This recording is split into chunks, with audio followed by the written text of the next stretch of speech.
Hello friends, कैसे हो आप लोग। डिज़ाइन पैटर्न सीरीज़ के अगले वीडियो में आप सब लोगों का स्वागत है। इस सीरीज़ के अंदर हम लो लेवल डिज़ाइन पे फोकस कर रहे हैं। सॉफ्टवेयर डेवलपमेंट की जर्नी में सबसे पहले आपको लो लेवल डिज़ाइन सीखना है। ये वीडियो कंटिन्यू हो रहा है पुराने वीडियो से। पिछले वीडियो में हम लोगों ने डिज़ाइन पैटर्न्स का इंट्रोडक्शन लिया था और हमने क्रिएशनल डिज़ाइन पैटर्न्स को समझा था। आज के वीडियो में हम स्ट्रक्चरल डिज़ाइन पैटर्न्स को समझने वाले हैं।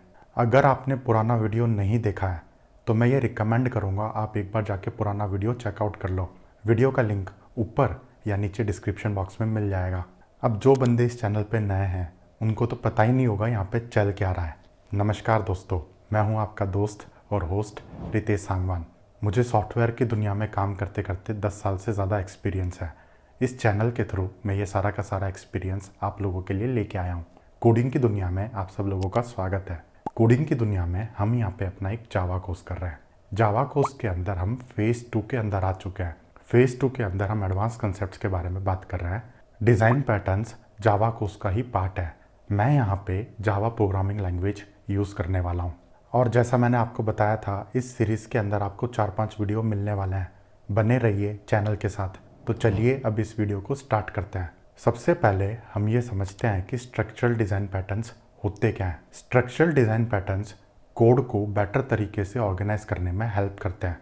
कितनी क्लासेस होनी चाहिए, कौन सी क्लास कौन से इंटरफेस को इम्प्लीमेंट करेगी, क्लासेस के आपस में रिलेशनशिप क्या होंगे, ये सारी चीज़ें आती हैं स्ट्रक्चरल डिज़ाइन पैटर्न्स के अंदर। इमेजिन ए लेगो सेट। लेगो सेट के अंदर हम स्मॉलर पीसेस को कंबाइन करके एक बड़ा कॉम्प्लेक्स स्ट्रक्चर बनाते हैं। ये सेम लॉजिक कोड में अप्लाई होता है। कोड में हम मल्टीपल स्मॉलर क्लासेस को कंबाइन करके एक बड़ा और कॉम्प्लेक्स सॉफ्टवेयर स्ट्रक्चर बनाते हैं। अब यहाँ पे कुछ बंदे होंगे जिनके मन में डाउट आ रहा होगा, मैंने जावा लैंग्वेज सीख ली, मुझे पता है मेन मेथड क्या होता है, मुझे पता है क्लासेस कैसे बनानी है, थ्रेड्स क्या होते हैं, तो मैं ये इन चीज़ों को यूज़ क्यों करूँ, मुझे ये सब सीखने की क्या ज़रूरत है। अच्छा ठीक है। गली में जो बच्चे होते हैं वो भी क्रिकेट खेलते हैं और सचिन तेंदुलकर भी क्रिकेट खेलते हैं। दोनों को क्रिकेट के बेसिक लॉस पता हैं। आउट होने का मतलब क्या होता है, कैच क्या होता है, बोल्ड क्या होता है, दोनों को पता है। लेकिन इतना तो आप भी जानते हो दोनों में बहुत फ़र्क है। एक्सपीरियंस के साथ मैं आपको एक चीज़ कह सकता हूँ, अगर आपको बेस्ट सॉफ्टवेयर डेवलपर बनना है तो आपको सॉफ्टवेयर डेवलपर की टेक्निक्स को सीखना पड़ेगा। एक फुद्दू डेवलपर में और एक बेस्ट डेवलपर में यही फ़र्क होता है। जो भी सॉफ्टवेयर इंडस्ट्री में बेस्ट डेवलपर्स हैं उनको सॉफ्टवेयर डेवलपमेंट की सारी टेक्निक्स के बारे में पता है और ये सारी की सारी कहानी को मैं इस चैनल के थ्रू आपको बता रहा हूँ। स्ट्रक्चरल डिज़ाइन पैटर्न्स को यूज़ करके आप कोड को बहुत ही ज़्यादा एफिशिएंट बना देते हो। आपका कोड फ्लेक्सिबल बन जाता है, कोड की रीयूजेबिलिटी बढ़ जाती है और आपका सिस्टम, ओवरऑल सिस्टम एक हाई मेंटेनेबल सिस्टम बनता है। स्ट्रक्चरल डिज़ाइन पैटर्न्स इतने टाइप के होते हैं, इन सबको हम वन बाय वन करके समझेंगे। सबसे पहले स्टार्ट करते हैं एडेप्टर डिज़ाइन पैटर्न से। एडेप्टर डिज़ाइन पैटर्न को यूज़ करके आप दो इनकम्पेटेबल ऑब्जेक्ट्स को आपस में कंपेटेबल बना सकते हो। इनकम्पेटेबल होने से मेरा मतलब है दोनों के अंदर अलग मेथड सिग्नेचर है, मेथड के पैरामीटर्स अलग अलग हैं, मेथड का रिटर्न टाइप अलग अलग है। कहने का मतलब है कुछ भी अलग हो सकता है, दोनों आपस में कंपेटेबल नहीं है। अगर इन दोनों ऑब्जेक्ट्स को आपस में कंपेटेबल बनाना है तो आप यहाँ पे एडेप्टर डिज़ाइन पैटर्न को यूज़ करोगे। एडेप्टर डिज़ाइन पैटर्न के रियल लाइफ में बहुत सारे एग्जांपल्स मिलते हैं। सबसे सही एग्जांपल है मोबाइल चार्जर। मोबाइल को चार्ज होने के लिए डीसी वोल्टेज चाहिए और हमारे को सप्लाई से मिलती है एसी वोल्टेज। तो मोबाइल चार्जर के अंदर एक एडेप्टर होता है, वो क्या करता है, एसी वोल्टेज को डीसी वोल्टेज में कन्वर्ट करता है। इसी तरीके से हम यहाँ पे कोड का एग्जाम्पल लेते हैं। इमेजिन करो यहाँ पे एक जोमेटो का स्टोर है। जोमेटो स्टोर के अंदर आइटम्स लिस्टेड है। जोमेटो स्टोर को आइटम्स को लिस्ट करने के लिए आइटम्स की डिटेल्स चाहिए। आइटम्स दो टाइप के हो सकते हैं, आपका फूड आइटम भी हो सकता है, ग्रोसरी आइटम भी हो सकता है। फूड आइटम्स की डिटेल अलग तरीके से रिप्रेजेंट होंगी, ग्रोसरी आइटम की डिटेल्स अलग तरीके से रिप्रेजेंट होंगी। इस चीज़ को आप कोड में कैसे इम्प्लीमेंट करोगे, इस सिचुएशन के अंदर एडेप्टर डिज़ाइन पैटर्न एकदम फिट बैठता है। आइडियली आपके पास यहाँ पे होगा एक आइटम इंटरफेस। जोमेटो स्टोर आपका एक क्लाइंट है। क्लाइंट आइटम इंटरफेस के मेथड को कॉल करके आइटम्स की डिटेल्स निकाल के लेके आएगा। फूड आइटम के लिए आपके पास यहाँ पे होगा एक फूड आइटम का इंटरफेस। ग्रोसरी आइटम के लिए आपके पास होगा ग्रोसरी आइटम का इंटरफेस। फूड आइटम को इम्प्लीमेंट करने के लिए एक क्लास है, ग्रोसरी आइटम को इम्प्लीमेंट करने के लिए एक दूसरी क्लास है। एडेप्टर डिज़ाइन पैटर्न को इम्प्लीमेंट करने के लिए इसके अंदर 4 चीज़ें होती हैं। सबसे पहले होता है यहाँ पे क्लाइंट। जोमेटो स्टोर आपका एक क्लाइंट है। फिर यहाँ पे होता है टारगेट इंटरफेस। आइटम एक टारगेट इंटरफेस है। क्लाइंट टारगेट इंटरफेस के मेथड को कॉल करके डिटेल्स निकाल के लेके आता है। थर्ड आपके पास होता है यहाँ पे एडेप्टी ऑब्जेक्ट। एडेप्टी ऑब्जेक्ट फूड आइटम का ऑब्जेक्ट है या फिर ग्रोसरी आइटम का ऑब्जेक्ट है। ये दोनों ऑब्जेक्ट्स आइटम इंटरफेस के साथ कंपेटेबल नहीं है। उसके अंदर अलग टाइप के मेथड्स हैं, इनके अंदर अलग टाइप के मेथड्स हैं। फोर्थ आपके पास यहाँ पे होता है एक एडेप्टर क्लास। फूड आइटम और आइटम दोनों को आपस में कंपेटेबल बनाने के लिए यहाँ पे एक एडेप्टर क्लास होगी। एडेप्टर क्लास टारगेट इंटरफेस को इम्प्लीमेंट करती है और एडेप्टर क्लास अपने अंदर एक एडेप्टी ऑब्जेक्ट को व्रैप करती है। क्लाइंट क्या करेगा? क्लाइंट टारगेट इंटरफेस के मेथड को कॉल करेगा। इस इंटरफेस को इम्प्लीमेंट करने के लिए है एडेप्टर क्लास, तो वो कॉल जाएगी आपके पास एडेप्टर क्लास के अंदर। एडेप्टर क्लास अपने अंदर एक एडेप्टी के ऑब्जेक्ट को व्रैप करती है, तो वो क्या करेगी? उस ऑब्जेक्ट पे मेथड कॉल करके रेस्पॉन्स रिटर्न करेगी। क्लाइंट को जिस फॉर्मेट में रेस्पॉन्स चाहिए वो उसमें उसको कन्वर्ट करके रेस्पॉन्स रिटर्न करेगी। ये सारी की सारी कहानी को हम यहाँ पे कोड में लिख के समझते हैं। मैंने अपनी IDE ओपन कर ली है, आप भी करो और मेरे साथ कोड लिख के देखो। IDE ओपन करने के बाद मेरे पास यहाँ पे एक पैकेज है, स्ट्रक्चरल नाम का पैकेज है। इस पैकेज के अंदर सारे स्ट्रक्चरल डिज़ाइन पैटर्न स्टोर हैं। इस पैकेज के अंदर हमारे पास है एडेप्टर पैकेज। इस पैकेज के अंदर एडेप्टर डिज़ाइन पैटर्न के करस्पॉन्डिंग सारा का सारा कोड अवेलेबल है। कोड मैंने यहाँ पे पहले से लिखा हुआ है, हम यहाँ पे डायरेक्टली कोड को समझते हैं। सबसे पहले है मेरे पास आइटम इंटरफेस। इस इंटरफेस के अंदर आइटम्स की डिटेल निकालने के लिए मेथड्स हैं। गेट आइटम नेम है, गेट सेलर नेम है, गेट टोटल प्राइस है, और भी मेथड्स हो सकते हैं आपके यूज़ केस के हिसाब से। फिलहाल डेमोन्स्ट्रेशन के लिए मैंने यहाँ पे सिर्फ 3 मेथड्स बना रखे हैं।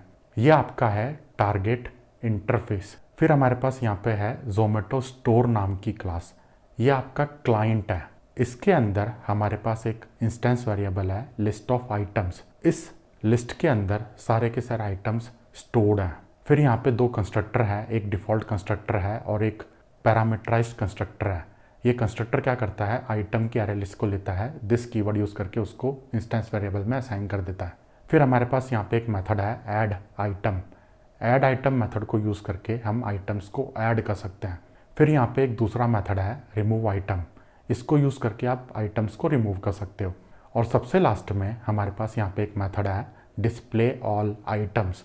ये मेथड क्या करता है? एरे लिस्ट के ऊपर लूप चलाता है और सारी की सारी इन्फॉर्मेशन को सिस आउट करके प्रिंट कर देता है। नेक्स्ट हमारे पास यहाँ पे है फूड आइटम इंटरफेस। इस इंटरफेस के अंदर फूड आइटम के करस्पॉन्डिंग मेथड्स हैं।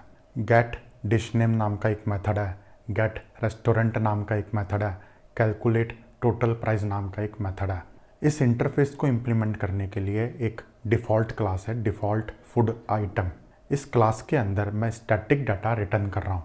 डिश का नाम मैंने कोई एक रिटर्न कर दिया, रेस्टोरेंट का नाम रिटर्न कर दिया, एक प्राइस रिटर्न कर दी मैंने। आइडियली रियल लाइफ सिचुएशन में आप डाटाबेस से रीड करके इंफॉर्मेशन को रिटर्न करोगे। नेक्स्ट हमारे पास यहाँ पे है ग्रोसरी आइटम। ये भी आपका एक इंटरफेस है। इस इंटरफेस के अंदर ग्रोसरी आइटम के स्पेसिफिक मेथड्स हैं। गेट आइटम नेम है, गेट स्टोर नेम है, गेट आइटम प्राइस है। इस इंटरफेस को इम्प्लीमेंट करने के लिए एक डिफ़ॉल्ट ग्रोसरी आइटम नाम की क्लास है। इस क्लास के अंदर मैं अगेन स्टैटिक डाटा रिटर्न कर रहा हूँ।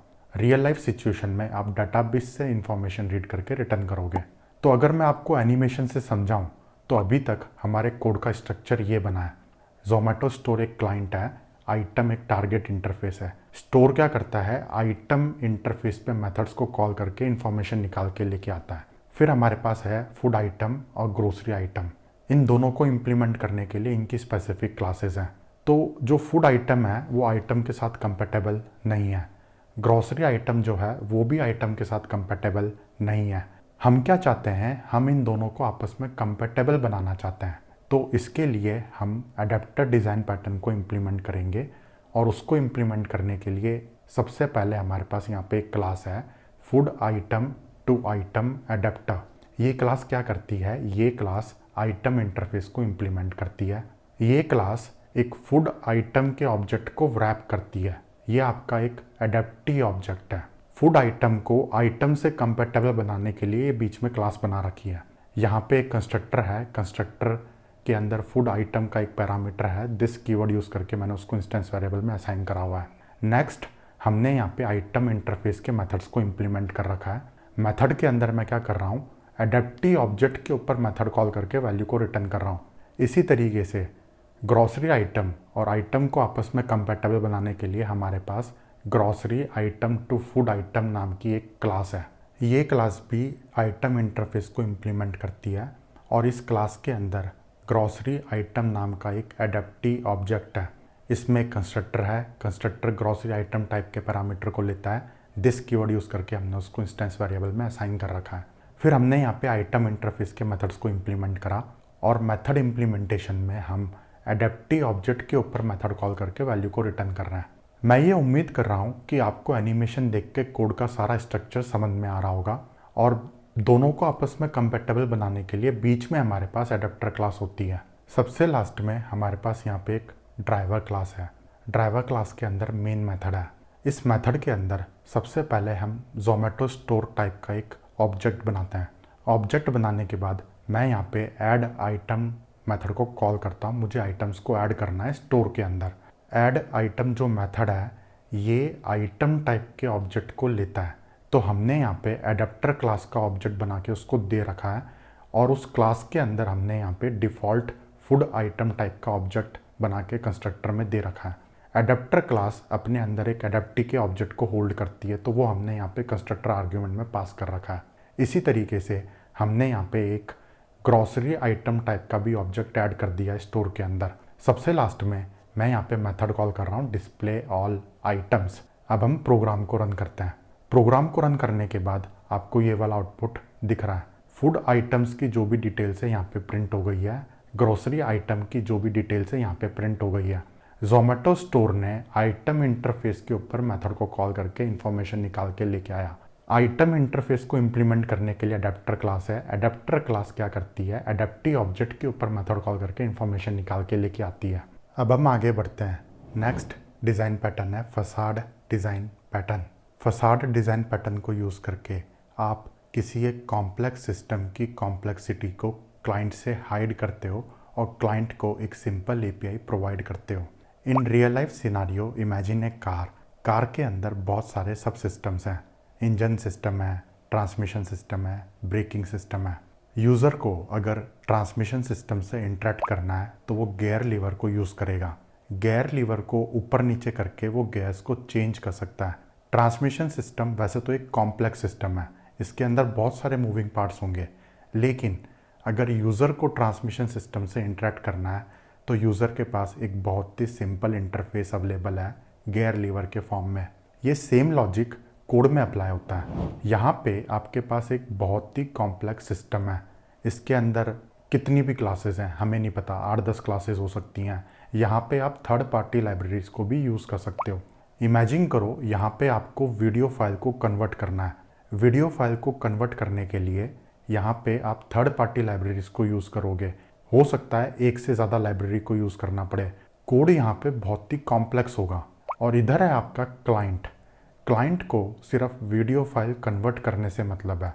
उसको इस चीज़ से फ़र्क नहीं पड़ता कि कन्वर्ट कैसे हो रहा है, उसको बस एक फॉर्मेट से दूसरे फॉर्मेट में कन्वर्ट करना है। तो इस चीज़ को आप कैसे अचीव करोगे? इसको अचीव करने के 2 तरीके होते हैं। या तो क्लाइंट क्या करे, सारा का सारा कोड अपने पास लिख ले। वीडियो फाइल कन्वर्ट करने में उसको जो भी चीज़ें चाहिए उसको सारा अपने पास कोड लिखना पड़ेगा। लाइब्रेरी को कॉल करना पड़ेगा, फाइल्स को स्टोर करना पड़ेगा, एक्सेट्रा एक्सेट्रा। दूसरा तरीका है आप यहाँ पे फसाड डिज़ाइन पैटर्न को इम्प्लीमेंट करो। फसाड डिज़ाइन पैटर्न को इम्प्लीमेंट करने के टाइम पे हम यहाँ पे एक इंटरफेस बनाते हैं बीच में। क्लाइंट क्या करता है, इस इंटरफेस के मेथड को कॉल करता है। क्लाइंट के पास बहुत ही सिंपल एपीआई अवेलेबल है। इस इंटरफेस को इम्प्लीमेंट करने के लिए हम एक क्लास बनाएंगे और उस क्लास के अंदर हम ये सारी कॉम्प्लेक्सिटीज़ को इम्प्लीमेंट करेंगे। वीडियो को कन्वर्ट करने में जो भी कॉम्प्लेक्सिटी है वो सारी की सारी इस क्लास के अंदर है, क्लाइंट के पास नहीं है। क्लाइंट सिर्फ इंटरफेस के मेथड को ही कॉल करेगा। हम ये सारी की सारी कहानी को एक बार कोड में इम्प्लीमेंट करके समझते हैं। मैंने यहाँ पे अपनी आईडी ओपन कर ली है, आप भी करो, मेरे साथ कोड लिख के देखो। आईडी ओपन करने के बाद मेरे पास यहाँ पे एक फसाड नाम का पैकेज है। फसाड डिज़ाइन पैटर्न के रिलेटेड जो भी क्लासेस हैं वो सारी की सारी इस पैकेज के अंदर है। इस पैकेज के अंदर हमारे पास यहाँ पे है वीडियो कन्वर्जन नाम का एक पैकेज। ये आपका एक कॉम्प्लेक्स सिस्टम है। इमेजिन करो इसके अंदर कितनी भी क्लासेस हैं, 8-10 क्लासेस हो सकती हैं, एक्सटर्नल लाइब्रेरी को भी आप यहाँ पे यूज़ कर सकते हो। उसके बाद हमारे पास यहाँ पे है एक इंटरफेस, वीडियो कन्वर्जन फसाड नाम का एक इंटरफेस है। इस इंटरफेस के अंदर एक ही मेथड है, कन्वर्ट वीडियो फाइल। ये क्या करता है, एक फाइल पाथ को लेता है। इस पाथ पे जो भी वीडियो फाइल है उसको कन्वर्ट करके हमें एक कन्वर्टेड वीडियो फाइल का पाथ रिटर्न करना है। तो इसका रिटर्न टाइप है स्ट्रिंग। इस इंटरफेस को इम्प्लीमेंट करने के लिए एक डिफ़ॉल्ट इम्प्लीमेंटेशन क्लास है। इस क्लास के अंदर मैंने डमी कोड लिखा है। एक्चुअल रियल लाइफ सिनारियो में आप यहाँ पे वीडियो फाइल को कन्वर्ट करोगे। फिलहाल के लिए मैंने यहाँ पे सिंपल फाइल पाथ को रिटर्न कर रखा है। जो भी वीडियो कन्वर्ट करने में कॉम्प्लेक्सिटीज़ हैं वो सारी की सारी कॉम्प्लेक्सिटीज़ को आप इस क्लास के अंदर इम्प्लीमेंट करोगे। थर्ड पार्टी लाइब्रेरीज़ को कॉल करना है, आप यहीं पे करोगे। फाइल को स्टोर करना है, फाइल को रीड करना है, इनपुट स्ट्रीम्स को मैनेज करना है, सारा का सारा काम आप इस क्लास के अंदर करोगे। फिलहाल के लिए यहाँ पे डमी कोड लिखा है। मुद्दे की बात है, हमें फसाड डिज़ाइन पैटर्न को समझना है, वीडियो कन्वर्जन को नहीं समझना है। सबसे लास्ट में हमारे पास यहाँ पे एक ड्राइवर क्लास है। ड्राइवर क्लास के अंदर एक मेन मेथड है। ये इमेजिन कर लो ये एक क्लाइंट कोड है। इस मेथड के अंदर सबसे पहले मैं अपने फसाड इम्प्लीमेंटेशन क्लास का ऑब्जेक्ट बनाता हूँ। तो क्लाइंट क्या करेगा, इंटरफेस पे मेथड को कॉल करके वीडियो फाइल कन्वर्ट करेगा। तो यहाँ पे मैंने simple convert video file method को कॉल करा है और उसको एक फाइल पाथ पास करा है। रेस्पॉन्स में मुझे जो भी मिला है उसको मैंने स्ट्रिंग वेरिएबल में असाइन कर रखा है और system.out.println करके मैंने उस चीज़ को प्रिंट कर रखा है। वीडियो कन्वर्ट करने में जो भी कॉम्प्लेक्सिटीज़ होती हैं वो सारी की सारी कॉम्प्लेक्सिटीज़ को हमने क्लाइंट से हाइड कर दिया। अब हम प्रोग्राम को रन करते हैं। प्रोग्राम को रन करा मैंने, मेरे को ये वाला आउटपुट दिख रहा है। जो फाइल पाथ मैंने वहाँ पे पास करा था वो सेम चीज़ यहाँ पे प्रिंट हो रखी है। फसाड डिज़ाइन पैटर्न को यूज़ करने का फ़ायदा ये है कि आप क्लाइंट से सारी कॉम्प्लेक्सिटीज़ हाइड कर देते हो। ड्राइवर क्लास मेरा एक क्लाइंट है।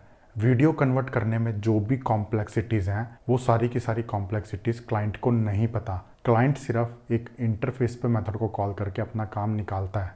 कल को अगर आपको कुछ भी चेंज करना है तो आपको यहाँ पे एक ही क्लास के अंदर सारे चेंजेस करने पड़ेंगे। कितनी भी जगह पे आप अपने कोड के अंदर वीडियो फाइल को कन्वर्ट करो, कोई फ़र्क नहीं पड़ता। मॉडिफिकेशंस आपको सिर्फ एक ही क्लास के अंदर करने होंगे। अब हम आगे बढ़ते हैं। नेक्स्ट डिज़ाइन पैटर्न है decorator design pattern. Decorator design pattern को यूज़ करके हम किसी ऑलरेडी एग्जिस्टिंग ऑब्जेक्ट पे एडिशनल फंक्शनैलिटी ऐड कर सकते हैं। इसको एक एग्जांपल लेके समझते हैं। इमेजिन करो आपको अपनी एप्लीकेशन के अंदर डाटा रीड राइट करना है। तो डाटा को रीड राइट करने के लिए आप यहाँ पे एक इंटरफेस बनाओगे। डाटा सोर्स नाम का एक इंटरफेस है। इसके अंदर दो ही मेथड्स हैं, डाटा को रीड करने के लिए, डाटा को राइट करने के लिए। इस इंटरफेस को इम्प्लीमेंट करने के लिए एक डिफ़ॉल्ट इम्प्लीमेंटेशन क्लास है file data source. File data source file के अंदर डाटा को रीड राइट करती है। अब अगर मैं आपको बोलता हूँ कि डाटा को रीड राइट करने से पहले आपको इंक्रिप्शन करना है तो आप कैसे करोगे? इस केस में सबसे पहले हमारा दिमाग इनहेरिटेंस पे जाता है। आप बोलोगे सर हम इस क्लास को एक्सटेंड करके यहाँ पे एक दूसरी क्लास बना देंगे, उसके अंदर हम इंक्रिप्शन का कोड लिखेंगे। ओके, अब अगर मैं आपको बोलता हूँ कि इंक्रिप्शन के साथ आपको कंप्रेशन भी करना है तो कैसे करोगे? अगेन हमारा दिमाग यहाँ पे इनहेरिटेंस पे जाएगा। आप बोलोगे सर हम इसको एक्सटेंड करके एक दूसरी क्लास बना देंगे जिसके अंदर कंप्रेशन का कोड लिखेंगे। ठीक है, अब अगर आपको सिर्फ इंक्रिप्शन करना है तो आप ये क्लास यूज़ कर सकते हो। अगर आपको इंक्रिप्शन और कंप्रेशन दोनों करना है तो आप ये क्लास यूज़ कर सकते हो। बट अगर आपको सिर्फ कंप्रेशन करना है तो कैसे करोगे? उसका हमारे पास कोई ऑप्शन नहीं है। अगेन हमारा दिमाग यहाँ पे इनहेरिटेंस पे जाएगा। आप बोलोगे सर हम इस क्लास हिरार्की को चेंज करके इस टाइप की हिरार्की बना देंगे। यहाँ पे सिर्फ इंक्रिप्शन करने के लिए ये वाली क्लास है, सिर्फ कंप्रेशन करने के लिए ये वाली क्लास है। बट यहाँ पे फिर से एक दिक्कत है, अगर इंक्रिप्शन और कंप्रेशन दोनों करना है तो कैसे करोगे? आपका दिमाग फिर से यहाँ पे इनहेरिटेंस पे जाएगा। आप बोलोगे सर हम इस टाइप की कोई एक क्लास हिरार्की बना देंगे जिसमें इंक्रिप्शन और कंप्रेशन दोनों है, सिर्फ इंक्रिप्शन भी है, सिर्फ कंप्रेशन भी है। या it's a solution, I agree with you, but I hope कि आपको इनहेरिटेंस यूज़ करने में प्रॉब्लम समझ में आ रही होगी। कभी कभी इनहेरिटेंस को यूज़ करना उतना आसान नहीं होता है। कल को अगर मैं आपको बोलता हूँ कि इंक्रिप्शन और कंप्रेशन के साथ आपको कोई तीसरा काम भी करना है, तो उसके लिए आपको पूरी एक अलग क्लास हिरार्की बनानी पड़ेगी। Number of classes exponentially grow करती रहेंगी। इसका यहाँ पे दूसरा सॉल्यूशन है, आप डेकोरेटर पैटर्न को यूज़ करो। डेकोरेटर पैटर्न को यूज़ करना सबसे आसान है। इमेजिन करो हमारे पास यहाँ पे ओरिजिनल हिरार्की है, एक डाटा सोर्स इंटरफेस है और एक फाइल डाटा सोर्स है जो फाइल के अंदर डाटा को रीड करता है। डेकोरेटर पैटर्न को इम्प्लीमेंट करने के लिए सबसे पहले आप यहाँ पे एक एब्स्ट्रैक्ट डेकोरेटर क्लास बनाओगे। ये क्या करेगी? डाटा सोर्स को इम्प्लीमेंट करेगी। इंक्रिप्शन करने के लिए आप इस क्लास को एक्सटेंड करके एक इंक्रिप्शन डेकोरेटर बना दोगे। कंप्रेशन करने के लिए आप इस क्लास को एक्सटेंड करके एक कंप्रेशन डेकोरेटर बना दोगे। ये जो डेकोरेटर क्लास होती है ये अपने अंदर एक डाटा सोर्स टाइप के ऑब्जेक्ट को रैप करती है। ये सबसे इंपॉर्टेंट पॉइंट है दोस्तों। इंक्रिप्शन डेकोरेटर के अंदर एक डाटा सोर्स टाइप का ऑब्जेक्ट रैप होगा। वो पहले इंक्रिप्शन करेगा, उसके बाद डाटा सोर्स ऑब्जेक्ट पे मेथड को कॉल करके फाइल को रीड राइट करेगा। कंप्रेशन के अंदर भी सेम लॉजिक है। वो एक डाटा सोर्स के ऑब्जेक्ट को रैप करेगा, पहले कंप्रेशन करेगा, फिर उसके बाद डाटा सोर्स ऑब्जेक्ट के ऊपर मेथड कॉल करेगा। अब क्योंकि यहाँ पे सारे के सारे डेकोरेटर्स अपने अंदर एक डाटा सोर्स के ऑब्जेक्ट को रैप करते हैं, तो आप इनको आपस में चेन कर सकते हो। चेन करने का मतलब है पहले इंक्रिप्शन करो, फिर कंप्रेशन करो, उसके बाद डाटा सोर्स पे रीड राइट करो। कल को अगर आपको कोई तीसरा काम करना हो तो आप इसको एक्सटेंड करके एक तीसरी क्लास बना दोगे। इन तीनों को आपस में आप किसी भी तरीके से चेन कर सकते हो। अब हम कोड में चलते हैं और ये सारी की सारी कहानी को कोड में इम्प्लीमेंट करके समझते हैं। अगेन मैंने यहाँ पे अपनी आईडी ओपन कर ली है, आप भी करो, मेरे साथ कोड लिख के देखो। आईडी ओपन करने के बाद मेरे पास यहाँ पे एक डेकोरेटर नाम का पैकेज है। डेकोरेटर डिज़ाइन पैटर्न के करस्पॉन्डिंग जो भी क्लासेस हैं वो इस पैकेज के अंदर है। सबसे पहले हमारे पास यहाँ पे है डाटा सोर्स इंटरफेस। इस इंटरफेस के अंदर दो मेथड है, रीड करने के लिए एक मेथड है, राइट करने के लिए एक मेथड है। इस इंटरफेस को इम्प्लीमेंट करने के लिए एक डिफ़ॉल्ट इम्प्लीमेंटेशन क्लास है file data source. File data source file के अंदर से डाटा को रीड राइट करती है। यहाँ पे मैंने डमी कोड लिखा हुआ है। यहाँ पे मैंने सिर्फ system.out.println करके कुछ प्रिंट कर रखा है। एक्चुअल रियल लाइफ सिनारियो में आप यहाँ पे फाइल के अंदर डाटा रीड राइट करोगे। फिर हमारे पास डेकोरेटर डिज़ाइन पैटर्न को इम्प्लीमेंट करने के लिए उसके करस्पॉन्डिंग क्लास है। सबसे पहले है एब्स्ट्रैक्ट डाटा सोर्स डेकोरेटर। ये क्लास डाटा सोर्स को डायरेक्टली इम्प्लीमेंट करती है और इस क्लास के अंदर एक डाटा सोर्स टाइप का ऑब्जेक्ट रैप्ड है। यहाँ पे हमारे पास एक कंस्ट्रक्टर है। कंस्ट्रक्टर के अंदर पैरामीटर डाटा सोर्स टाइप का है। दिस कीवर्ड यूज़ करके हमने उसको इंस्टेंस वेरिएबल में असाइन कर रखा है। और यहाँ पे एक सिंपल गेटर है, गेट wrappy। जिस ऑब्जेक्ट को हमने रैप करा है उसको गेट करने के लिए एक गेटर मेथड है। एब्स्ट्रैक्ट क्लास को इम्प्लीमेंट करने के लिए यहाँ पे है इंक्रिप्शन डेकोरेटर। ये class abstract data source decorator को एक्सटेंड करती है और इसके अंदर हमें इंक्रिप्शन की फंक्शनैलिटी को इम्प्लीमेंट करना है। यहाँ पे हमारे पास एक कंस्ट्रक्टर है। पेरेंट को सेटिस्फाई करने के लिए एक कंस्ट्रक्टर बना रखा है। सुपर कीवर्ड यूज़ करके मैंने सुपर को कॉल कर रखा है। फिर यहाँ पे हमारे पास दो मेथड हैं, रीड करने के लिए एक मेथड है, राइट करने के लिए एक मेथड है। मेथड के इम्प्लीमेंटेशन के अंदर सबसे पहले मैं यहाँ पे डाटा को इंक्रिप्ट कर रहा हूँ। उसके बाद जो ऑब्जेक्ट मैंने रैप कर रखा है उसके ऊपर मेथड को कॉल कर रहा हूँ। रीड ऑपरेशन में सबसे पहले मैं रैपी ऑब्जेक्ट के ऊपर मेथड कॉल करके डाटा निकाल के लेके आता हूँ। फिर उसके बाद उस डाटा को हम डिक्रिप्ट करते हैं। इंक्रिप्शन डिक्रिप्शन के लिए यहाँ पे कोई इम्प्लीमेंटेशन नहीं है। यहाँ पे मैंने सिंपल system.out.println करके बस इंफॉर्मेशन प्रिंट कर रखी है। जैसे मैंने आपको बताया हम लोग डेकोरेटर पैटर्न को समझ रहे हैं, इंक्रिप्शन डिक्रिप्शन को नहीं समझ रहे हैं। रियल लाइफ सिनारियो में आप एक्चुअल में यहाँ पे इंक्रिप्शन डिक्रिप्शन का कोड लिखोगे। कंप्रेशन करने के लिए हमारे पास कंप्रेशन डेकोरेटर है। ये क्लास भी एब्स्ट्रैक्ट डाटा सोर्स डेकोरेटर को एक्सटेंड करती है। पेरेंट को सेटिस्फाई करने के लिए हमने यहाँ पे एक कंस्ट्रक्टर बना रखा है और यहाँ पे भी हमने रीड और राइट के मेथड्स को इम्प्लीमेंट कर रखा है।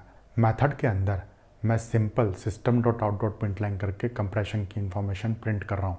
उसके बाद मैं wrapped ऑब्जेक्ट के ऊपर मेथड कॉल करके डाटा को रीड राइट कर रहा हूँ। अब हम इसकी एक ड्राइवर क्लास बनाते हैं। क्लास का नाम मैं यहाँ पे देता हूँ ड्राइवर। इस क्लास के अंदर हम लोग एक मेन मेथड बनाते हैं। बना लिया। मेन मेथड के अंदर सबसे पहले मैं एक फाइल डाटा सोर्स टाइप का ऑब्जेक्ट बनाता हूँ और उसको डाटा सोर्स टाइप के वेरिएबल में असाइन कर देता हूँ। इसके बाद मैं इसके ऊपर राइट मेथड को कॉल करता हूँ, रीड मेथड को कॉल करता हूँ। अब मैं प्रोग्राम को रन करता हूँ। प्रोग्राम को रन करा मैंने, मेरे को ये वाला आउटपुट दिख रहा है।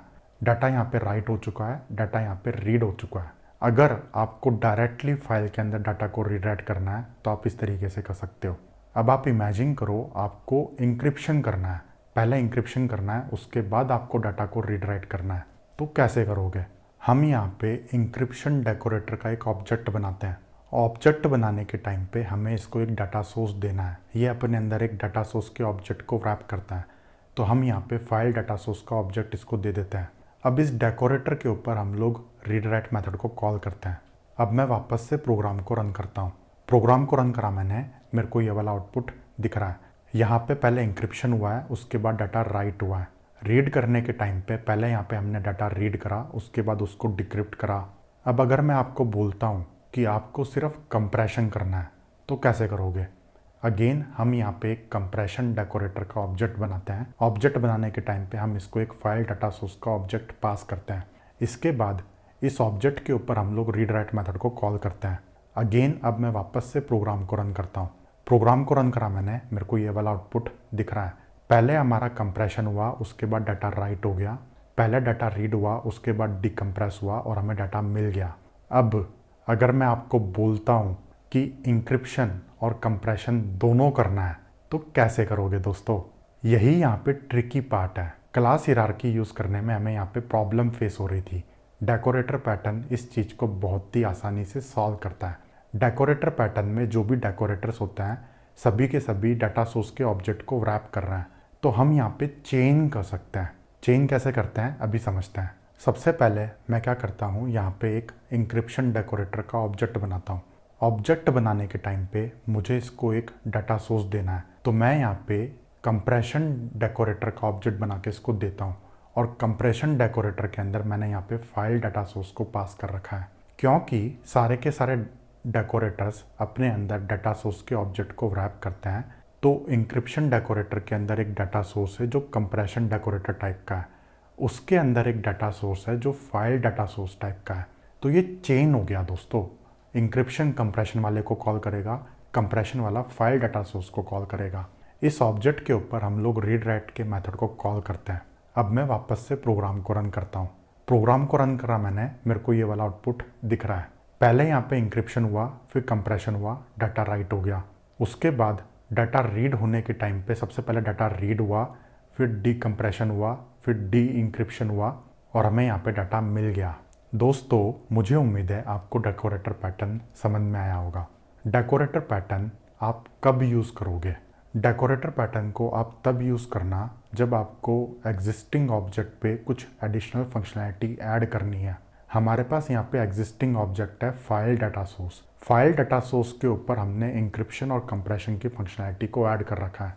एक तो ये, दूसरा ये, अगर इनहेरिटेंस को यूज़ करने में प्रॉब्लम सॉल्व नहीं हो रही है या फिर इनहेरिटेंस को यूज़ करने में आपका कोड बहुत ही कॉम्प्लेक्स हो जा रहा है तो आप यहाँ पे डेकोरेटर को यूज़ करना। अब हम आगे बढ़ते हैं। नेक्स्ट डिज़ाइन पैटर्न है proxy design pattern. Proxy design pattern और डेकोरेटर पैटर्न दोनों सिमिलर है। कंसेप्चुअली दोनों के अंदर कोई डिफरेंस नहीं है।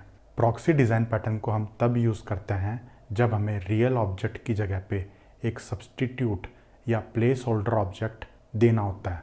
इसको मैं आपको रियल वर्ल्ड से कनेक्ट करके बताता हूँ। स्कूल कॉलेज में हम सब ने प्रॉक्सी लगवाई होगी। वहाँ पे आप प्रेजेंट नहीं होते हो बल्कि अपने दोस्त को बोलते हो मेरी भी अटेंडेंस लगा देना। तो वहाँ पे रियल पर्सन की जगह पे एक प्लेस होल्डर पर्सन यूज़ हुआ है। ये सेम लॉजिक कोड में अप्लाई होता है। प्रॉक्सी डिज़ाइन पैटर्न को यूज़ करके हम ऑब्जेक्ट पे एक्सेस कंट्रोल इम्प्लीमेंट कर सकते हैं, कैशिंग इम्प्लीमेंट कर सकते हैं। तो इसको आप इम्प्लीमेंट कैसे करोगे? यहाँ पे आपके पास होगा एक इंटरफेस। इस इंटरफेस को इम्प्लीमेंट करने के लिए एक डिफ़ॉल्ट क्लास है, ये आपका रियल ऑब्जेक्ट है। इसी इंटरफेस को इम्प्लीमेंट करने के लिए आपके पास एक प्रॉक्सी क्लास है। प्रॉक्सी क्लास अपने अंदर रियल ऑब्जेक्ट को रैप करती है। क्लाइंट जब भी ऑब्जेक्ट मांगेगा आप उसको प्रॉक्सी क्लास का ऑब्जेक्ट दोगे। प्रॉक्सी ऑब्जेक्ट के अंदर हम रियल ऑब्जेक्ट को कॉल करने से पहले या बाद में कुछ करते हैं। अगर हमें एक्सेस कंट्रोल इंप्लीमेंट करना है तो हम एक्सेस कंट्रोल इंप्लीमेंट करेंगे। अगर हमें कैशिंग इंप्लीमेंट करनी है तो हम कैशिंग इंप्लीमेंट करेंगे। क्लाइंट को ये पता ही नहीं होता कि उसके पास रियल ऑब्जेक्ट है या प्रॉक्सी ऑब्जेक्ट है। क्लाइंट इंटरफेस पे मेथड को कॉल करेगा। प्रॉक्सी ऑब्जेक्ट हमने उसको दिया है तो वो कॉल हमारे प्रॉक्सी ऑब्जेक्ट के पास आएगी। उस ऑब्जेक्ट के अंदर हम ये चेक करेंगे कि एक्सेस अलाउड है या नहीं है। अगर अलाउड है तो हम रियल ऑब्जेक्ट को कॉल कर देंगे। अगर अलाउड नहीं है तो हम वहाँ से एक्सेप्शन थ्रो कर सकते हैं। अगर हमें कैशिंग इंप्लीमेंट करनी है तो प्रॉक्सी ऑब्जेक्ट के अंदर हम पहले चेक करेंगे कि कैश डाटा अवेलेबल है या नहीं है। अगर अवेलेबल है तो हम उसको कैश डाटा रिटर्न कर देंगे। अगर अवेलेबल नहीं है तो हम रियल ऑब्जेक्ट पे मेथड कॉल करेंगे, डाटा लेके आएंगे, उसके बाद उस डाटा को कैश कर लेंगे और क्लाइंट को रिटर्न कर देंगे। हम ये सारी की सारी कहानी को कोड में इम्प्लीमेंट करके समझते हैं। अगेन मैंने यहाँ पे अपनी आईडी ओपन कर ली है, आप भी करो, मेरे साथ कोड लिख के देखो। आईडी ओपन करने के बाद मेरे पास यहाँ पे एक प्रॉक्सी पैकेज है। इस पैकेज के अंदर प्रॉक्सी डिज़ाइन पैटर्न के स्पेसिफिक क्लासेस हैं। सबसे पहले मेरे पास यहाँ पे एक इंटरफेस है, यूट्यूब मैनेजर नाम का एक इंटरफेस है। ये इंटरफेस क्या करता है, यूट्यूब एपीआई को कॉल करके वीडियो की इन्फॉर्मेशन निकाल के लेके आता है। जो भी आपने यहाँ पे चैनल का नाम दिया है उस चैनल के अंदर जितने भी वीडियोज़ हैं सारे के सारे मैं यहाँ पे लिस्ट ऑफ वीडियो रिटर्न कर रहा हूँ। इस इंटरफेस को इम्प्लीमेंट करने के लिए हमारे पास यहाँ पे एक डिफ़ॉल्ट इम्प्लीमेंटेशन क्लास है, डिफ़ॉल्ट यूट्यूब मैनेजर। ये आपका रियल ऑब्जेक्ट है। इसके अंदर आप एक्चुअल में यूट्यूब की एपीआई को कॉल करके वीडियोस की इन्फॉर्मेशन निकाल के लेके आओगे। फिलहाल के लिए मैंने यहाँ पे डमी कोड लिखा हुआ है। मैं यहाँ पे एक वीडियो टाइप का ऑब्जेक्ट बनाता हूँ, उसके अंदर डमी डाटा स्टोर करता हूँ और उस ऑब्जेक्ट को लिस्ट के फॉर्म में रिटर्न कर देता हूँ। नेक्स्ट हमारे पास यहाँ पे एक वीडियो क्लास है। वीडियो क्लास वीडियो की इन्फॉर्मेशन को होल्ड कर रही है। नेक्स्ट यहाँ पे प्रॉक्सी डिज़ाइन पैटर्न को इम्प्लीमेंट करने के लिए उसके स्पेसिफिक क्लासेस हैं। सबसे पहले मेरे पास यहाँ पे है कैश्ड यूट्यूब मैनेजर। ये वाली क्लास भी आपके यूट्यूब मैनेजर को इम्प्लीमेंट करती है। यूट्यूब मैनेजर आपका एक टारगेट इंटरफेस है। जो भी प्रॉक्सी क्लासेस होंगी वो भी इसको इम्प्लीमेंट करेंगी और जो रियल ऑब्जेक्ट्स होंगे वो भी इसको इम्प्लीमेंट करेंगे। इस क्लास के अंदर सबसे पहले मैंने यहाँ पे एक मैप बना रखा है, map of string comma list of video. Channel के जो भी वीडियोज़ हैं वो सारा का सारा डाटा मैं इस मैप के अंदर कैश करने वाला हूँ। नेक्स्ट हमारे पास यहाँ पे रियल ऑब्जेक्ट है, डिफ़ॉल्ट यूट्यूब मैनेजर टाइप का एक रियल ऑब्जेक्ट है। फिर हमने यहाँ पे एक कंस्ट्रक्टर बनाया है। कंस्ट्रक्टर के अंदर हमने इंस्टेंस वेरिएबल को इनिशियलाइज़ करा है। मैप को इनिशियलाइज़ करके मैंने हैश मैप बना रखा है। रियल ऑब्जेक्ट को इनिशियलाइज़ करके मैंने यहाँ पे डिफ़ॉल्ट यूट्यूब मैनेजर का ऑब्जेक्ट बना रखा है। इसके बाद हम लिस्ट वीडियोज़ का मेथड इम्प्लीमेंट कर रहे हैं। मेथड इम्प्लीमेंटेशन में सबसे पहले मैं ये चेक करता हूँ कि मैप के अंदर डाटा अवेलेबल है या नहीं है, इस चैनल के करस्पॉन्डिंग डाटा है या नहीं है। अगर डाटा है तो वो डाटा मैं यहाँ पे क्लाइंट को रिटर्न कर देता हूँ। अगर डाटा अवेलेबल नहीं है तो मैं यहाँ पे रियल ऑब्जेक्ट पे मेथड कॉल करके डाटा निकाल के लेके आता हूँ। उसके बाद उस डाटा को मैं यहाँ पे मैप में सेव कर देता हूँ, कैश कर देता हूँ कहने का मतलब है, और फिर मैंने यहाँ पे क्लाइंट को डाटा रिटर्न कर रखा है। तो यहाँ पे कंसेप्चुअली हो क्या रहा है दोस्तों, यहाँ पे हमने कैशिंग को इम्प्लीमेंट कर दिया। रियल ऑब्जेक्ट पे मेथड को कॉल करने से पहले मैंने कैश में चेक करा डाटा है या नहीं है। अगर डाटा है तो रिटर्न कर दो, नहीं तो रियल ऑब्जेक्ट को कॉल करके डाटा लेके आओ। प्रॉक्सी डिज़ाइन पैटर्न को हम तभी यूज़ करते हैं जब हमें एक्सेस कंट्रोल करना होता है या फिर कैशिंग करनी होती है या फिर लॉगिंग करनी होती है। रियल ऑब्जेक्ट को कॉल करने से पहले हम ये 3 काम कर सकते हैं। नेक्स्ट हमारे पास यहाँ पे एक ड्राइवर क्लास है, ये आपका क्लाइंट कोड है। इसके अंदर सबसे पहले मैं यूट्यूब मैनेजर का एक ऑब्जेक्ट बना रहा हूँ। यहाँ पे मैंने प्रॉक्सी ऑब्जेक्ट को यूज़ करा है। इस ऑब्जेक्ट के ऊपर मैं लिस्ट वीडियोस का मेथड कॉल करके वीडियो की इन्फॉर्मेशन निकाल के लेके आता हूँ और वो सारे वीडियोस को मैंने यहाँ पे system.out.println करके प्रिंट कर रखा है। अगेन वापस से मैं वीडियोस की इन्फॉर्मेशन निकाल के लेके आता हूँ और वापस से मैंने यहाँ पे system.out प्रिंट लाइन यूज़ करके प्रिंट करा हुआ है। जब मैंने पहली बार मेथड को कॉल करा तो वहाँ पे हमारे पास कोई कैश डाटा नहीं होगा, तो वहाँ पे हमको रियल ऑब्जेक्ट पे मेथड कॉल करके डाटा मिलेगा। सेकंड केस में हमारे पास यहाँ पे कैश्ड डाटा मिलने वाला है। अब मैं प्रोग्राम को रन करता हूँ। प्रोग्राम को रन करा मैंने, मेरे को ये वाला आउटपुट दिख रहा है।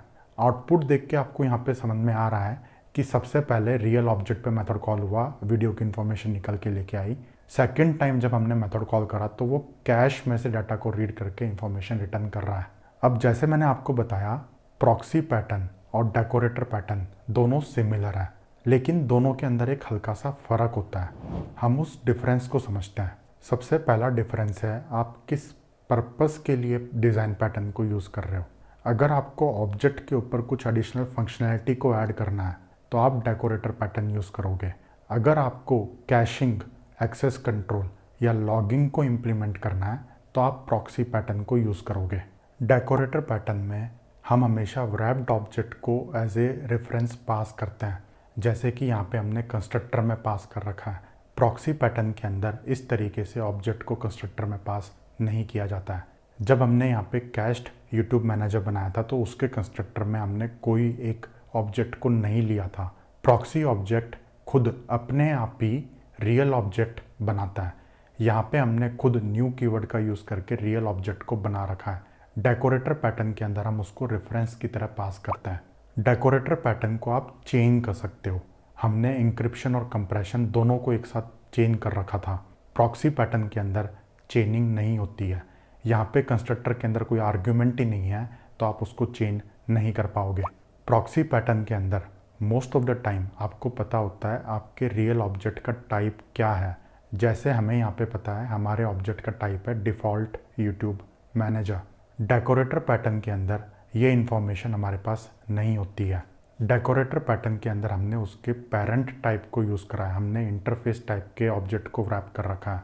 प्रॉक्सी पैटर्न के अंदर ये सारी की सारी इन्फॉर्मेशन कंपाइल टाइम पे ही डिसाइड हो जाती है। हमें यहाँ पे कंपाइल टाइम पे ही पता है कि हमारे रियल ऑब्जेक्ट का टाइप होगा default YouTube manager. Decorator pattern में ये सारी की सारी इन्फॉर्मेशन रन टाइम पे डिसाइड होती है। रन टाइम पे आप ये बताते हो कि आप उसको किसका ऑब्जेक्ट बना के दे रहे हो। यहाँ पे हमने कंस्ट्रक्टर में उसको इंक्रिप्शन का ऑब्जेक्ट बना के दिया या फिर कंप्रेशन का ऑब्जेक्ट बना के दिया। अब हम आगे बढ़ते हैं। नेक्स्ट डिज़ाइन पैटर्न है bridge design pattern. Bridge design pattern को यूज़ करके आप एक बड़ी सी क्लास हिरार्की को दो अलग अलग क्लास हिरार्कीज़ में ब्रेक कर सकते हो, एब्स्ट्रैक्शन एंड इम्प्लीमेंटेशन। अभी आपको सुनने में कॉम्प्लेक्स लग रहा है, मैं आपको रियल वर्ल्ड से कनेक्ट करके बताता हूँ। इमेजिन ए स्विच, इलेक्ट्रिकल स्विच है यहाँ पे। आप सेम स्विच को यूज़ करके अलग अलग टाइप के अप्लायंसेस को ऑन ऑफ कर सकते हो। फ्रिज, एसी, टीवी सबको ऑन ऑफ करने के लिए सेम टाइप का स्विच होता है। Switch is a abstraction and appliance is a implementation. Real world applications के अंदर हमें ब्रिज पैटर्न देखने को मिलता है। किसी भी एप्लीकेशन के दो पार्ट होते हैं, एक होता है आपके पास फ्रंट एंड, दूसरा होता है back and. Front end user interface को इम्प्लीमेंट करता है। Back end is like a brain for your application. आप अपने एप्लीकेशन का सारा बिजनेस लॉजिक बैक एंड में लिखते हो। यूज़र इंटरफेसेस कितने भी टाइप के हो सकते हैं। मैं यहाँ पे YouTube का एग्जांपल लेता हूँ। YouTube की आपके पास मोबाइल एप्लीकेशन है, टीवी एप्लीकेशन है, वेबसाइट है। ये सारे के सारे user interfaces same business logic के ऊपर काम करेंगे। आपका यूज़र इंटरफेस कुछ भी हो, बिजनेस लॉजिक तो आपका सेम ही होगा। In this case user interfaces are abstraction and back end is implementation. आप इन दोनों को अलग अलग रखना चाहोगे, दोनों को इंडिपेंडेंटली डेवलप करना चाहोगे। फ्रंट एंड और बैक एंड के बीच में एक ब्रिज होता है। इस ब्रिज को हम बोलते हैं रेस्ट APIs। जितने भी आपके पास फ्रंट एंड है, सारे के सारे सेम APIs को यूज़ करके बैक एंड से कम्युनिकेट करते हैं। Modern web applications are best example of bridge pattern. लेकिन हम यहाँ पे लो लेवल डिज़ाइन पे फोकस कर रहे हैं। एक सिंगल कंपोनेंट के अंदर ब्रिज पैटर्न किस तरीके से काम करता है हम उसको समझते हैं। इमेजिन करो आपके पास यहाँ पे एक एब्स्ट्रैक्ट क्लास है शेप। इस एब्स्ट्रैक्ट क्लास को इम्प्लीमेंट करने के लिए आपके पास कॉन्क्रीट क्लासेस हैं। सर्कल के लिए आपके पास सर्कल की क्लास है, स्क्वायर के लिए आपके पास स्क्वायर की क्लास है। अब आपको शेप के अंदर कलर को ऐड करना है। आपने यहाँ पे दो कलर चूज़ करे, रेड एंड ब्लू। कलर को इम्प्लीमेंट करने के लिए आपको यहाँ पे 4 क्लासेस बनानी पड़ेंगी। रेड सर्कल की एक क्लास है, ब्लू सर्कल की क्लास है, रेड स्क्वायर की क्लास है, ब्लू स्क्वायर की क्लास है। अब अगर आपको एक शेप और ऐड करनी है, ट्रायंगल, तो आपको यहाँ पे 2 क्लासेस बनानी पड़ेंगी, रेड ट्रायंगल, ब्लू ट्रायंगल। कल को अगर मैं आपको बोलता हूँ कि आपको एक कलर और ऐड करना है, येलो, तो आपको यहाँ पे 3 अलग अलग क्लासेस बनानी पड़ेंगी, yellow circle, yellow square, yellow triangle. इस तरीके से अगर आप अपना कोड लिखोगे तो number of classes will grow exponentially. I hope you see the problem in this. The problem is हम शेप क्लास को 2 अलग अलग डायमेंशंस में एक्सटेंड करने की कोशिश कर रहे हैं बाय इट्स फॉर्म, कि वो सर्कल है, ट्रायंगल है, स्क्वायर है, क्या है वो शेप। दूसरा, हम उसको कलर डायमेंशन में एक्सटेंड करने की कोशिश कर रहे हैं कि रेड है, ब्लू है, येलो है। इस प्रॉब्लम का सॉल्यूशन है आप ब्रिज पैटर्न को इम्प्लीमेंट करो। ब्रिज पैटर्न को इम्प्लीमेंट करने के बाद आप इनको 2 अलग अलग क्लास हिरार्कीज में ब्रेक कर सकते हो। फॉर्म के हिसाब से एक पूरी क्लास हिरार्की है, सर्कल, ट्रायंगल, स्क्वायर, रेक्टेंगल, ये एक अलग हिरार्की चल रही है। कलर के लिए आपके पास एक अलग हिरार्की है, red, blue, yellow, green. Shape के अंदर एक कलर टाइप का ऑब्जेक्ट होल्ड होगा। कहने का मतलब है ये शेप का कलर क्या है वो आपका कलर ऑब्जेक्ट बताएगा। This is what I meant by abstraction and implementation. Shape यहाँ पे हमारे पास एक एब्स्ट्रैक्शन है, कलर हमारे पास इम्प्लीमेंटेशन है। एक दूसरा एग्जांपल लेते हैं। इमेजिन आपके पास व्हीकल्स की फैक्ट्री है। फैक्ट्री के अंदर आप कार बनाते हो और बाइक बनाते हो। कार को बनाने की अलग प्रोसेस है, वहाँ पे आपको 2-3 वर्कशॉप को यूज़ करना पड़ता है। इंजन की वर्कशॉप है, पेंट की वर्कशॉप है, दरवाजे लगाने की वर्कशॉप है। बाइक के अंदर आपको दरवाजे नहीं लगाने, बाइक का इंजन भी अलग होता है, तो वहाँ पे आपके पास अलग वर्कशॉप है। तो इस चीज़ को आप कोड में कैसे इम्प्लीमेंट करोगे?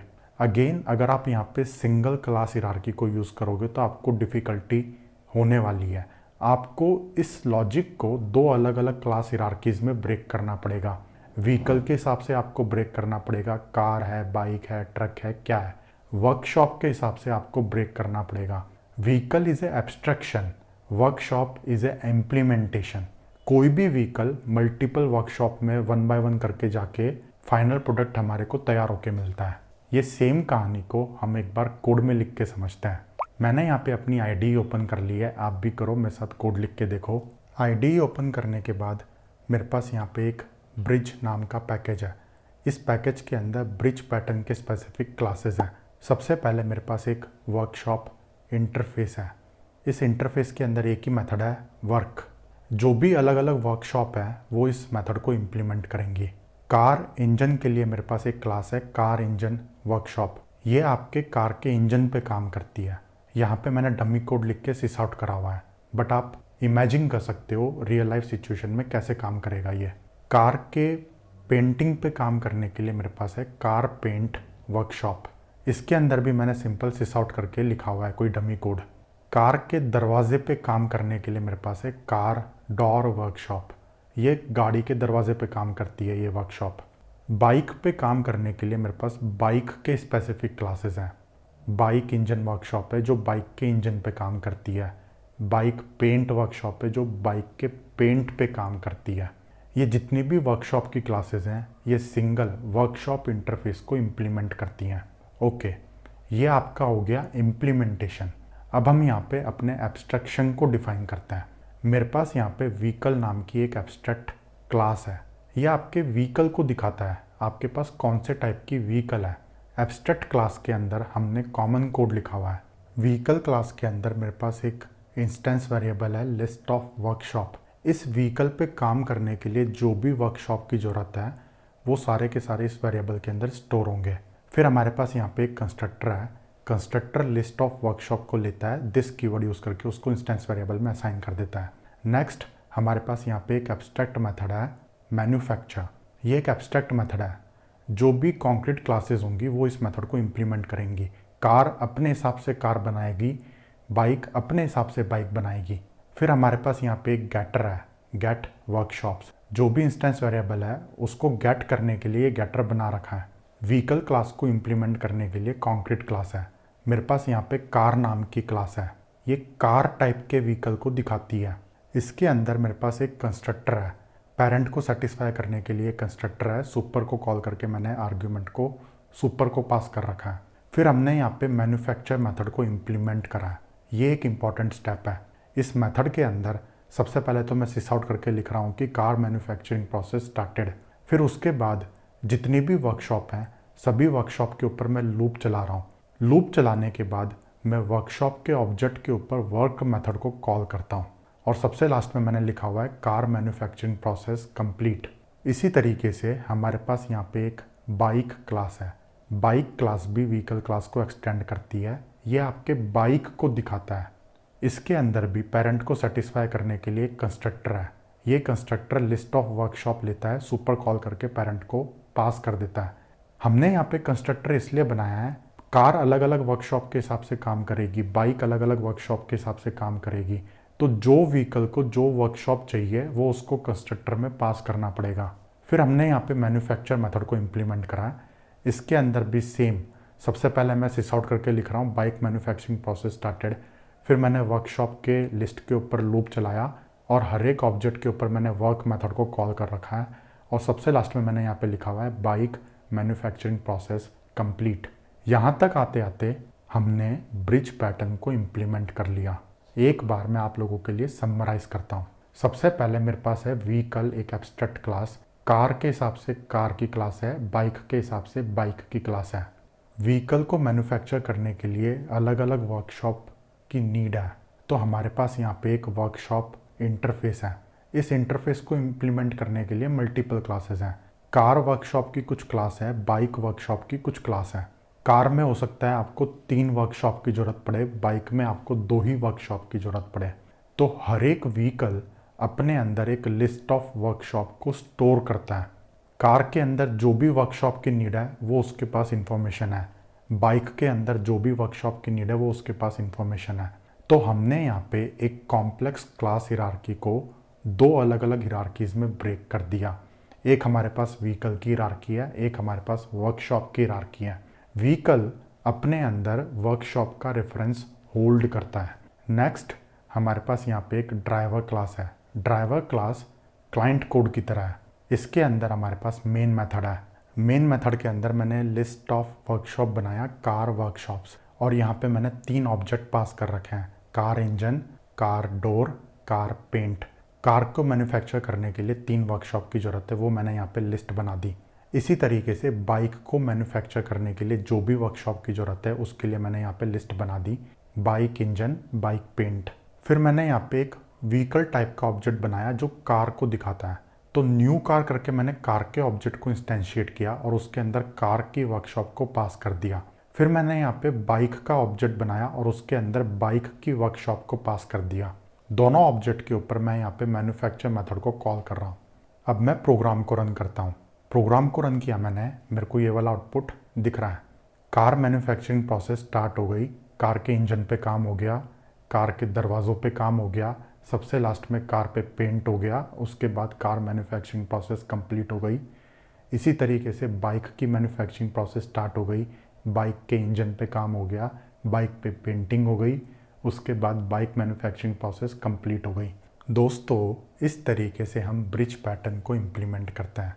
ब्रिज पैटर्न के अंदर सबसे इम्पॉर्टेंट कंसेप्ट यही है कि अगर आपके पास एक सिंगल क्लास हिरार्की है जो बहुत ही कॉम्प्लेक्स है, तो आप उसको 2 अलग अलग हिरार्कीज़ में ब्रेक कर दो। एक को हम बोलेंगे एब्स्ट्रैक्शन, दूसरे को बोलेंगे इम्प्लीमेंटेशन। व्हीकल हमारे पास एब्स्ट्रैक्शन है, वर्कशॉप हमारे पास इम्प्लीमेंटेशन है।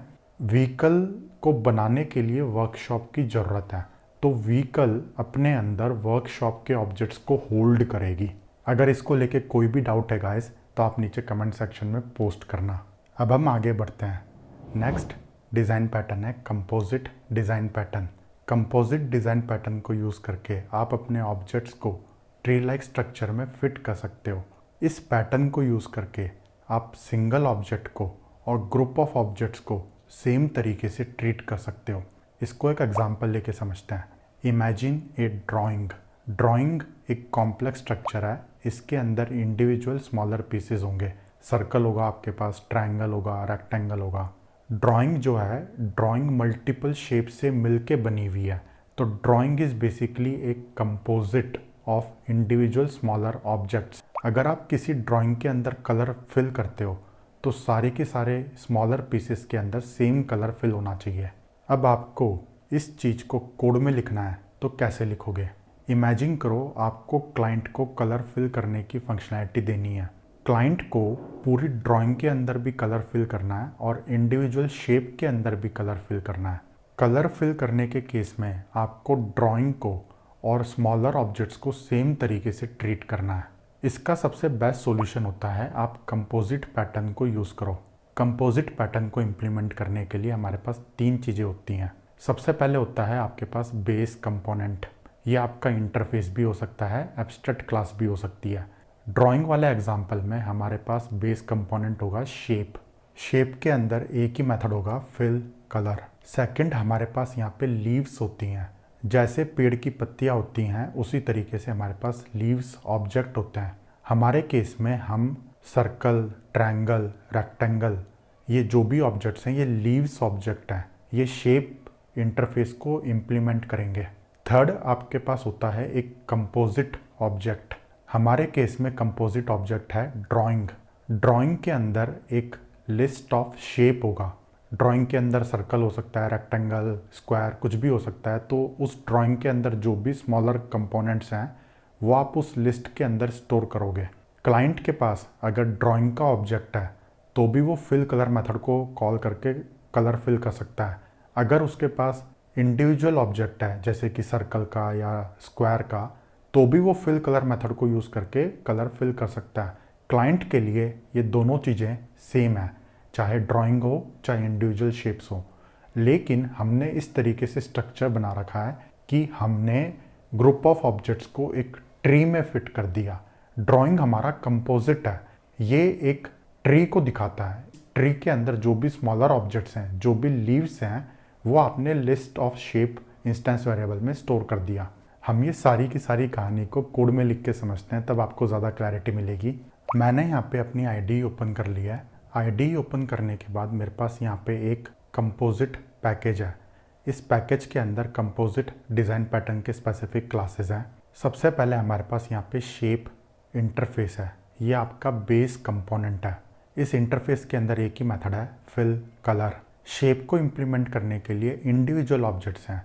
मेरे पास यहाँ पे एक सर्कल क्लास है जो सर्कल को दिखाती है। सर्कल क्लास शेप को इम्प्लीमेंट कर रही है और वो सर्कल के अंदर कलर को फिल कर रही है। इसी तरीके से मेरे पास यहाँ पे एक स्क्वायर क्लास है। स्क्वायर क्लास स्क्वायर को दिखाती है और ये स्क्वायर के अंदर कलर फिल कर रही है। सर्कल और स्क्वायर ये आपके लीफ ऑब्जेक्ट हैं, पत्तियाँ हैं, ये पेड़ की पत्तियाँ हैं। इसी तरीके से मेरे पास यहाँ पे एक ट्रायंगल क्लास भी है। इसके अंदर हम ट्रायंगल के अंदर कलर फिल कर रहे हैं। शेप हो गए, शेप आपका बेस कंपोनेंट है। सर्कल, स्क्वायर, ट्रायंगल ये आपके लीफ कंपोनेंट है। उसके बाद हमारे पास है ड्राइंग एक क्लास। ड्राइंग क्लास भी शेप इंटरफेस को इम्प्लीमेंट करती है और ये आपके कंपोजिट स्ट्रक्चर को दिखाती है। ड्राइंग मल्टीपल स्मॉलर ऑब्जेक्ट से मिलके बनती है। उसके अंदर circle, rectangle, triangle, straight line कुछ भी हो सकता है। मल्टीपल स्मॉलर लीफ ऑब्जेक्ट्स हैं उसके अंदर। ड्राइंग क्लास के अंदर सबसे पहले मेरे पास एक instance variable list of shape. Drawing के अंदर जो भी शेप्स हैं वो सारे के सारे इस इंस्टेंस वेरिएबल में स्टोर होंगे। फिर मेरे पास यहाँ पे एक डिफ़ॉल्ट कंस्ट्रक्टर है। ये क्या करता है, एम्प्टी अरे लिस्ट को इनिशियलाइज कर देता है। फिर मेरे पास यहाँ पे एक दूसरा कंस्ट्रक्टर है जो लिस्ट ऑफ शेप को लेता है, दिस कीवर्ड यूज़ करके उसको इंस्टेंस वेरिएबल में असाइन कर देता है। शेप को ऐड करने के लिए मेरे पास यहाँ पे ऐड शेप मेथड है। ड्राइंग एक कंपोजिट है। इस कंपोजिट के अंदर आपको अगर इंडिविजुअल ऑब्जेक्ट को ऐड करना है तो आप ऐड शेप मेथड को कॉल करोगे। इसी तरीके से मेरे पास रिमूव शेप मेथड है जो किसी एक सिंगल ऑब्जेक्ट को रिमूव कर देता है। पूरी की पूरी ड्राइंग को क्लियर करने के लिए मेरे पास क्लियर मेथड है। सबसे इम्पॉर्टेंट, हमने यहाँ पे फिल कलर मेथड को इम्प्लीमेंट कर रखा है। मेथड के इम्प्लीमेंटेशन के अंदर सबसे पहले मैंने सिस आउट करके लिखा है फिल कलर इन ड्राइंग। उस ड्राइंग के अंदर जो भी शेप है सभी के ऊपर मैंने लूप चलाया और शेप के फिल कलर को कॉल कर दिया। और सबसे लास्ट में मैंने यहाँ पे लिखा हुआ है complete, colour fill complete. Composite pattern का ड्राइवर कोड हमने ड्राइवर क्लास में लिखा है। इस क्लास के अंदर हमारे पास एक मेन मेथड है और एक दूसरा मेथड है create complex drawing. Create complex drawing क्या करता है, एक कॉम्प्लेक्स स्ट्रक्चर बनाता है, वो ड्राइंग के ऑब्जेक्ट को बनाता है, उस ऑब्जेक्ट के अंदर वो सर्कल, ट्रायंगल, स्क्वायर इन सब को ऐड करता है और उस ऑब्जेक्ट को रिटर्न कर देता है, शेप के फॉर्म में रिटर्न कर रहा है वो। मेन मेथड के अंदर हमारा क्लाइंट कोड है। मेन मेथड के अंदर सबसे पहले हम कॉम्प्लेक्स ड्राइंग को बनाने के लिए उस मेथड को कॉल कर रहे हैं। हमें यहाँ पे शेप का ऑब्जेक्ट मिल गया, उस ऑब्जेक्ट के ऊपर हम यहाँ पे फिल कलर मेथड को कॉल कर रहे हैं। क्लाइंट इंडिविजुअल ऑब्जेक्ट और ग्रुप ऑफ ऑब्जेक्ट को सेम तरीके से ट्रीट कर सकता है। इंडिविजुअल शेप के लिए, सर्कल के लिए, ट्रायंगल के लिए भी वो फिल कलर को ही कॉल करेगा, पूरी ड्राइंग के लिए भी वो फिल कलर को ही कॉल करेगा। मैंने यहाँ पे पहले रेड कलर फिल कर रखा है, उसके बाद मैंने यहाँ पे ग्रीन कलर फिल कर रखा है। अब हम प्रोग्राम को रन करते हैं। प्रोग्राम को रन करा मैंने, मेरे को ये वाला आउटपुट दिख रहा है। पूरी की पूरी ड्राइंग में रेड कलर फिल हो गया, उसके बाद ग्रीन कलर फिल हो गया। क्लाइंट को ये पता ही नहीं होता कि उसके पास ऑब्जेक्ट कौन सा है। इंडिविजुअल ऑब्जेक्ट को और ग्रुप ऑफ ऑब्जेक्ट को वो सेम तरीके से ट्रीट कर सकता है। यही एक इम्पॉर्टेंट कंसेप्ट है कंपोजिट पैटर्न का। कंपोजिट पैटर्न के अंदर 3 चीज़ें होती हैं, बेस कंपोनेंट, लीफ ऑब्जेक्ट्स और कंपोजिट ऑब्जेक्ट। लीफ ऑब्जेक्ट और कंपोजिट ऑब्जेक्ट दोनों के दोनों बेस कंपोनेंट को एक्सटेंड करते हैं या इम्प्लीमेंट करते हैं। क्लाइंट के पास हमेशा बेस कंपोनेंट का रेफरेंस होता है। बेस कंपोनेंट के ऊपर मेथड कॉल करके वो अपना काम निकालता है। आज के लिए फ्रेंड्स इतना ही। अगर आपको आज के वीडियो को लेके कोई भी डाउट है तो आप नीचे कमेंट सेक्शन में पोस्ट करना। आज के वीडियो का सारा कोड आपको गिटहब पे अवेलेबल है। मैंने यहाँ पे पहले से ही कोड लिख दिया था। आप क्या करो, कोड को डाउनलोड करके एक बार अपने सिस्टम पे रन करने का ट्राई करो। अगर आपको वीडियो पसंद आया है तो वीडियो को लाइक ज़रूर कर देना। अगर आपने चैनल को सब्सक्राइब नहीं किया है तो सब्सक्राइब कर लो और बेल आइकन को भी प्रेस कर दो। मिलते हैं अगले वीडियो में गाइस, तब तक के लिए take care and good luck to you. Thanks for watching, love you all.